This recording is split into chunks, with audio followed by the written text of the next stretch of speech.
नमस्कार. रोखोकमध्ये आज आपण चर्चा करणार आहोत ती मुख्यतः शेअर बाजारमधल्या सातत्यानं वाढत्या अशा इंडेक्सबाबत. मुळात भारतीय अर्थव्यवस्थेमध्ये कुठेही तेजी दिसत नाही. भारतीय अर्थव्यवस्थेचे इंडिकेटर्स आहेत, जे निर्देशांक आहेत, ते कुठेही खूप मोठ्या प्रमाणावर विकसित होताना दिसत नाही. मग असं असताना शेअर बाजार का धावतोय? शेअर बाजारचा इंडेक्स निर्देशांक हा सातत्यानं नवं रेकॉर्ड कसं तयार करतोय? काय यामागची कारणं? एक सर्वसामान्य प्रेक्षक म्हणून, सर्वसामान्य अभ्यासक म्हणून आपल्याला हे जाणून घेणं खूप आवश्यक असतं. आणि हेच जाणून घेण्यासाठी म्हणून आज आपण छोटेखानी प्रयत्न करणार आहोत. यासाठी म्हणून आपल्याबरोबर आहेत शेअर बाजाराचे तज्ज्ञ अजय वाळिंबे सर. अजय वाळिंबे सर हे एका बलाढ्य कंपनीमध्ये चार्टर्ड अकाउंटंट आहेत. त्यांच्या माध्यमातून सल्लागाराची भूमिका ते बजावत असतात. विविध वृत्तपत्रातूनही ते लेखांच्या माध्यमातून आपल्याला शेअर मार्केट समजावून सांगण्याचा प्रयत्न करतात. अजय वाळिंबे सर, आपलं खूप खूप स्वागत. त्याचबरोबर अभिजित केळकर CA आहेत आणि शेअर मार्केटचे उत्तम असे अभ्यासक आहेत, तेही आपल्याबरोबर आहेत. आपण त्यांच्याकडून जाणून घेण्याचा प्रयत्न करू. दोघेही प्रमुख जाणकारांकडून आपण सर्वसामान्य माणसाच्या मनातले प्रश्न शेअर बाजाराबद्दलचे हे जाणून घेण्याचा प्रयत्न करूयात. मी सुरुवात करतो अजय वाळिंबे सरांपासून. अजय वाळिंबे सर, मुख्यतः शेअर बाजारातली तेजी, जसं मी सुरुवातीला म्हटलं की शेअर बाजारात इतकी तेजी दिसतीये. काल 53,000, आज थोडंसं करेक्शन आहे बाजारामध्ये, थोडासा बाजार करेक्ट झालेला दिसतोय.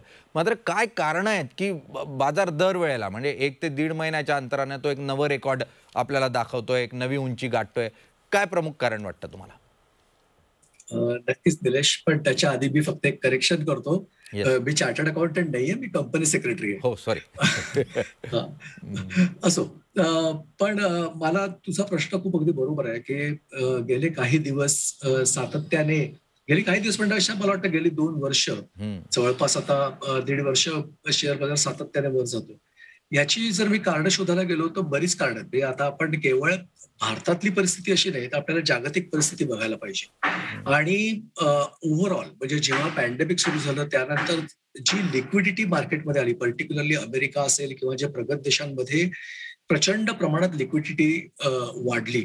आणि साहजिकच जी आलेले पैसा आहे, तो कुठे गुंतवायचा आणि तिथे मला जास्तीत जास्त कुठे रिटर्न मिळू शकतील, या दृष्टिकोनातून ती सगळे पैसे निरनिराळ्या देशात जिथे मला जास्त रिटर्न मिळले तिथे इन्व्हेस्टमेंटचा ओघ चालू होतो. आणि मला असं वाटतं की भारत हा त्यातल्या त्यात म्हणजे सर्वात अट्रॅक्टिव्ह डेस्टिनेशन ठरलं सगळ्या गुंतवणूकदारांसाठी. आणि गेल्या जे 15-16 महिन्यातला जो आपल्या शेअर बाजाराचा आलेख आहे, तो जवळपास म्हणजे मार्केट जवळपास दुपटीवर गेलं.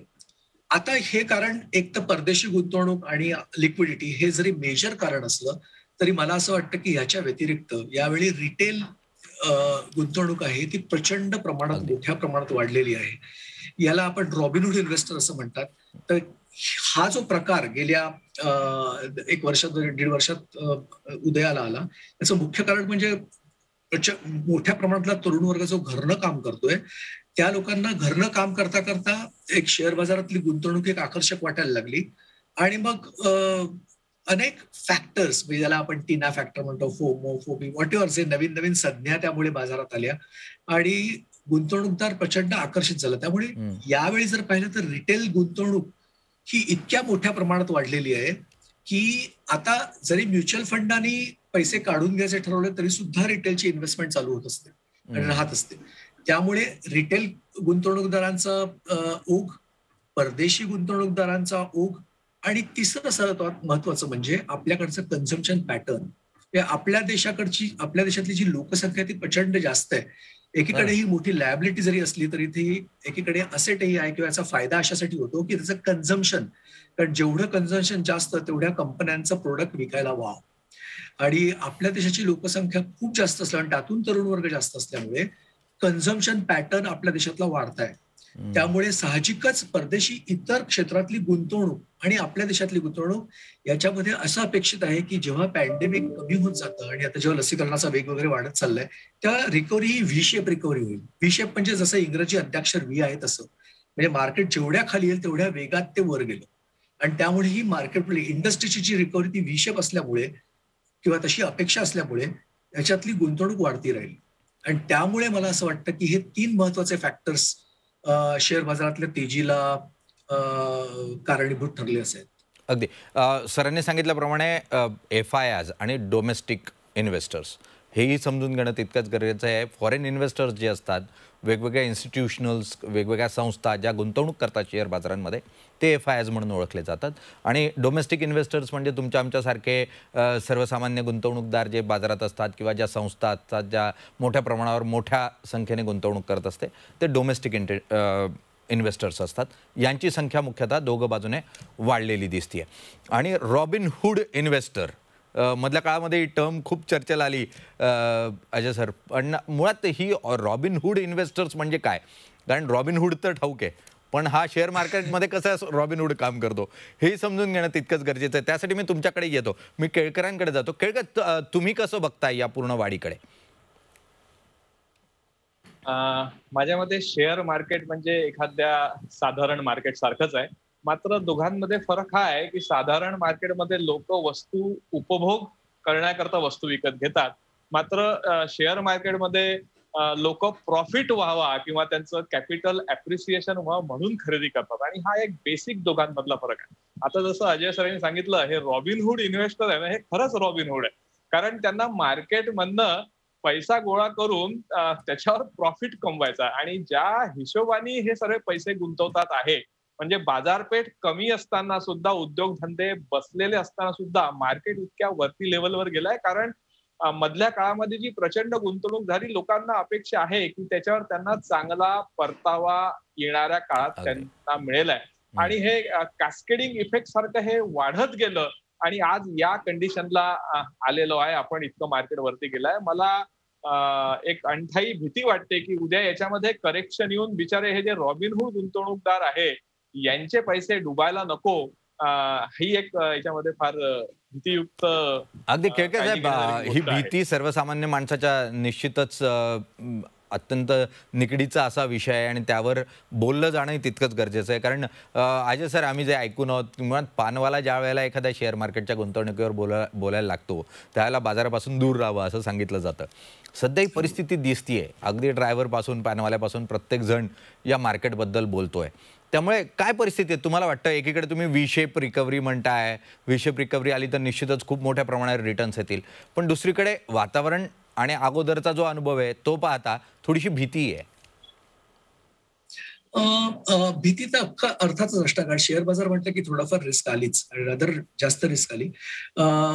पण काय माहितीये का, ही यावेळची जी तेजी मला सर्वकष वाटते. म्हणजे इथे कुठे घोटाळा असेल असं वाटत नाही.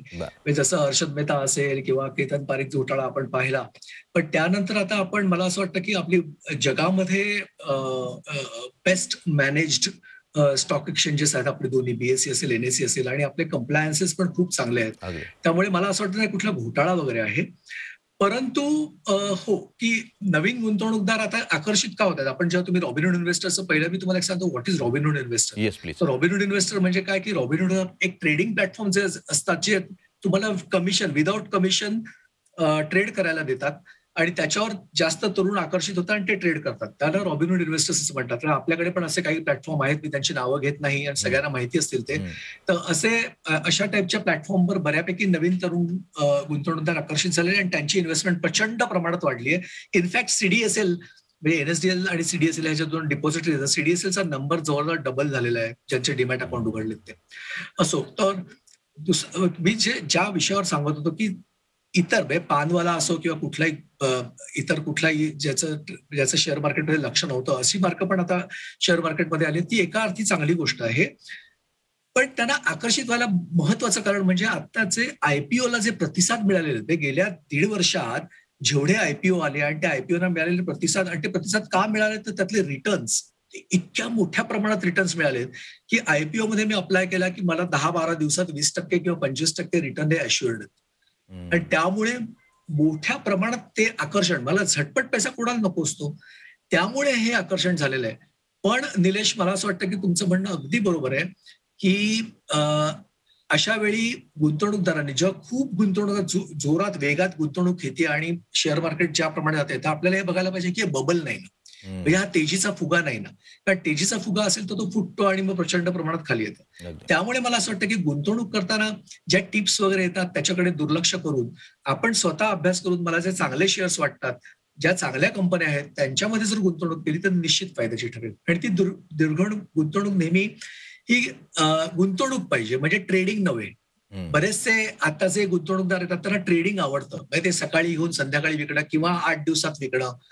त्यामुळे बरेच वेळा तुम्ही जर पाहिलं असेल तर अनेक शेअर्स तुम्हाला अप्पर सर्किटला जाताना दिसतात, नंतर पुन्हा ते कंटिन्युअस लोअर सर्किट, म्हणजे तुम्हाला बाहेर पडता येत नाही. मग एक तर शेअर न मिळणं किंवा शेअर विकायला न मिळणं, हे दोन्ही वाईटच आहे.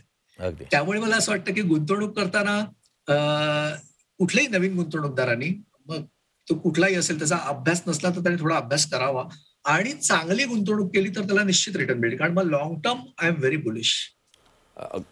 ग्रेट.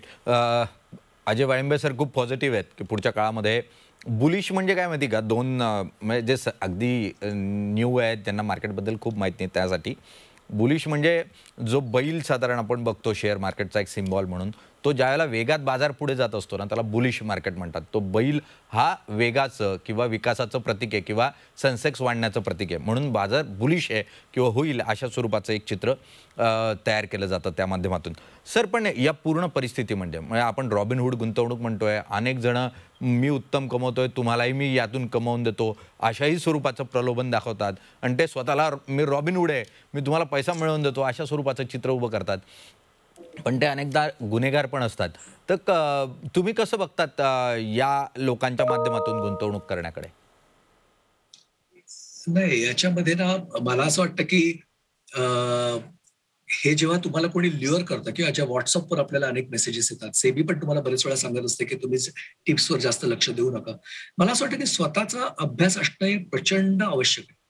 उद्या कोणी तज्ञांनी जरी तुम्हाला सांगितलं की हा शेअर तू घे, तरी तुम्ही ब्लाइंडली घेऊ नका, कारण हे तुमचे हार्ड अर्न्ड मनी आहेत, तुमचा घामाचा पैसा आहे. तर घामाचा पैसा असल्यावर तो आपल्याला असा, ह्याला जुगार समजू नका. प्रत्येक गोष्टीला जो शेअर वाढतो किंवा जे शेअर कमी होतो त्याला काहीतरी कारण असतं. उगाच शेअर मार्केट वर खाली होणार नाही. हा काही सट्टा बाजार नाहीये. बरेच जण याला सट्टा बाजार म्हणतात, पण हा नाहीये.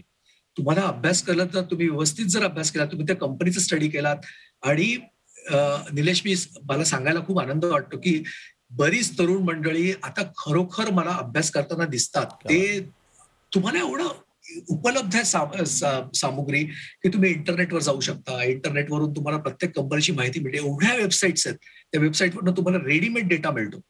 त्यामुळे तुम्हाला स्टडी करायला काही प्रॉब्लेम नाही.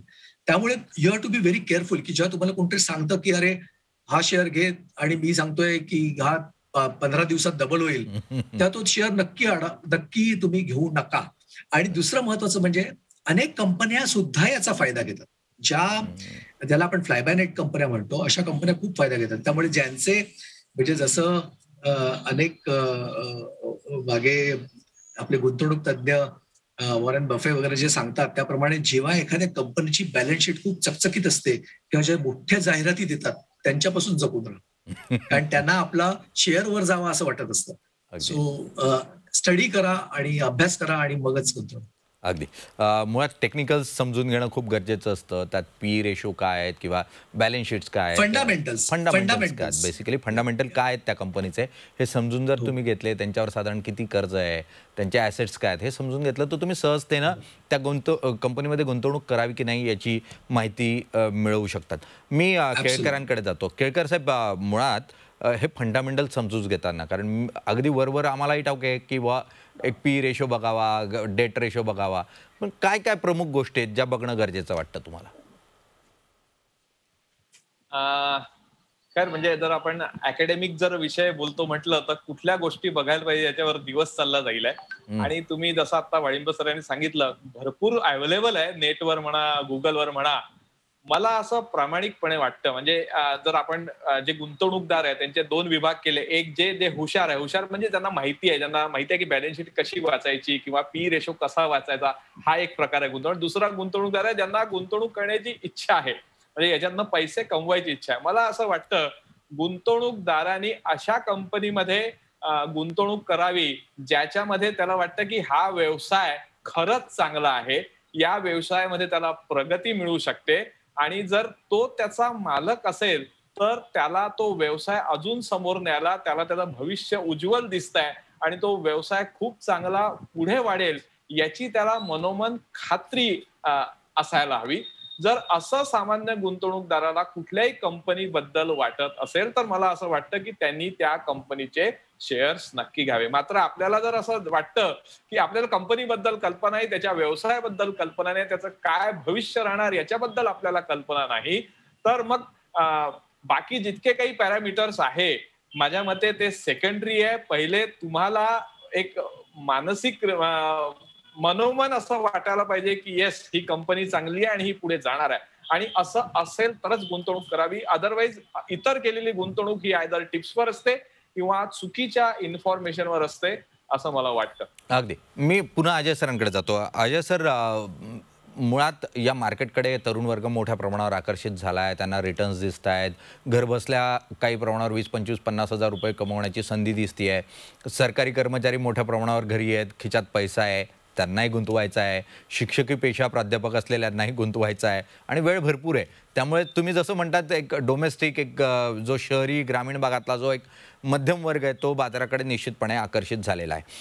या परिस्थितीमध्ये जसं तुम्ही म्हणताय CDSLवरचे अकाउंट्स डबल झालेले आपल्याला पाहायला मिळतात साधारण.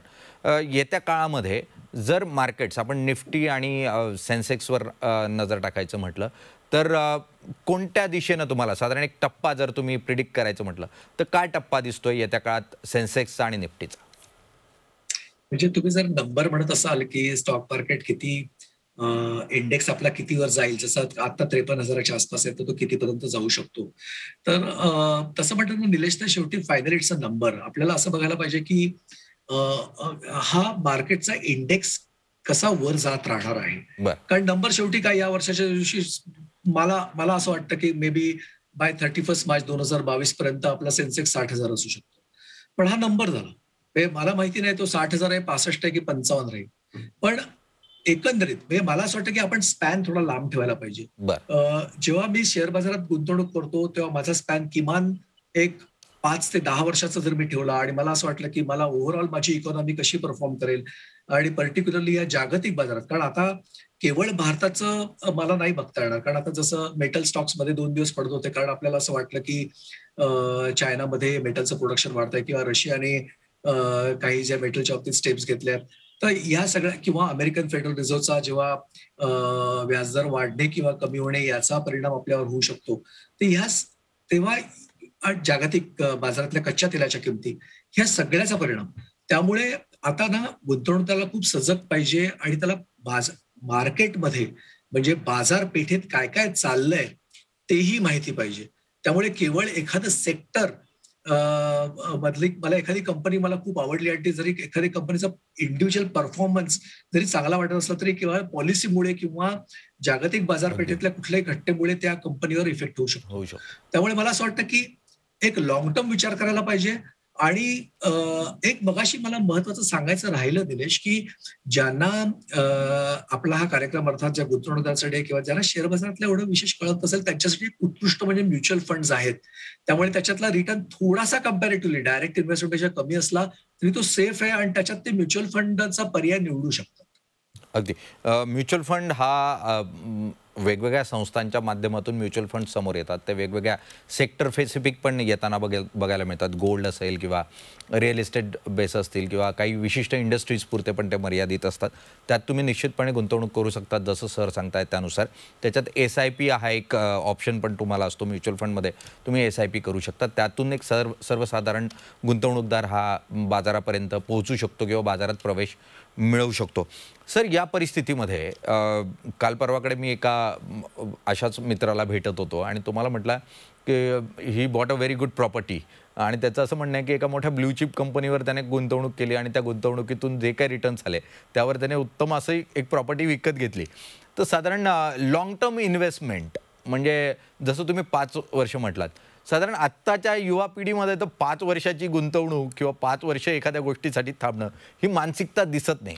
तर त्यांची मानसिकता बदलण्यासाठी काय करणं गरजेचं आहे? कारण लॉंग टर्म हा मूळ विचारच आत्ता सध्याच्या परिस्थितीत कुठे दिसत नाही. सगळं स्पीडी हवं आहे, क्विक हवं आहे. तर काय विचार करावा मुळात लॉंग टर्मचं प्लॅन करत असताना? नाही, मग मुळात त्याला तरी पेशन्स बघायला. प्रत्येक कुठल्याही गुंतवणुकीमध्ये तुम्हाला रिटर्न पाहिजे असेल तर पेशन्स पाहिजेत. मग तो म्युच्युअल फंड असो, रिअल इस्टेट असो, कुठेही.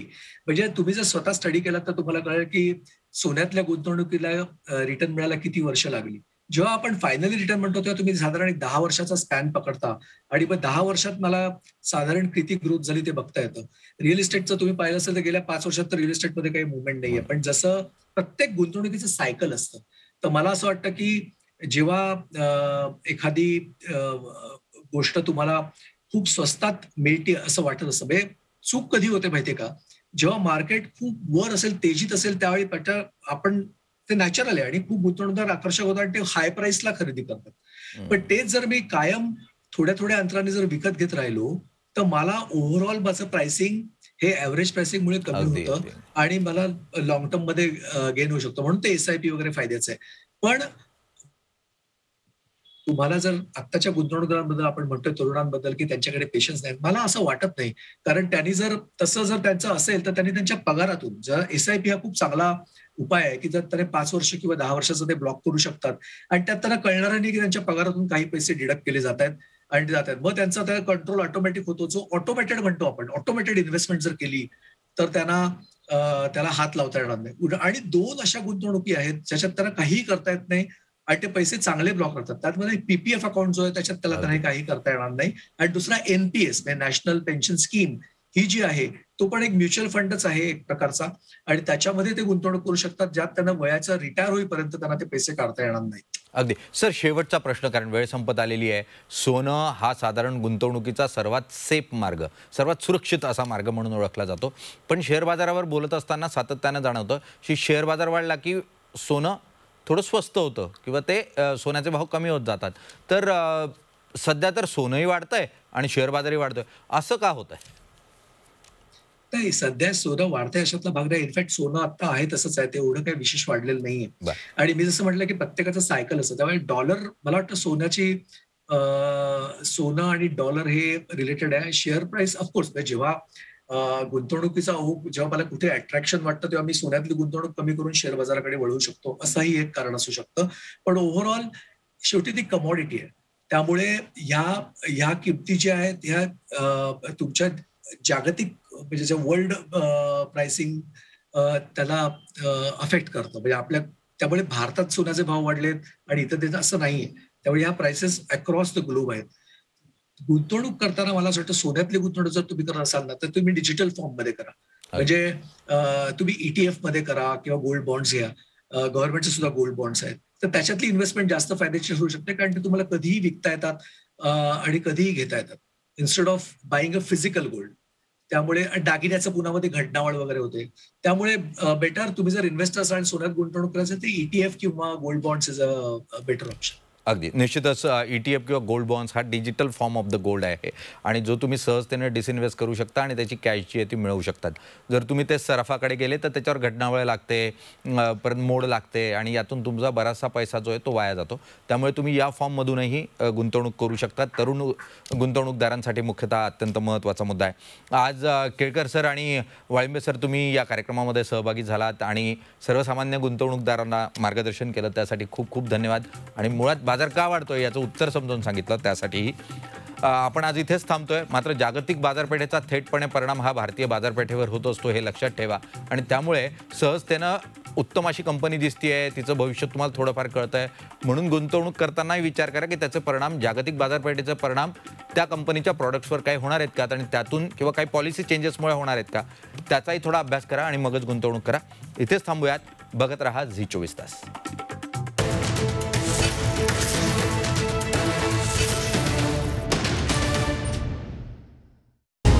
विकासाचा ध्यास म्हणजे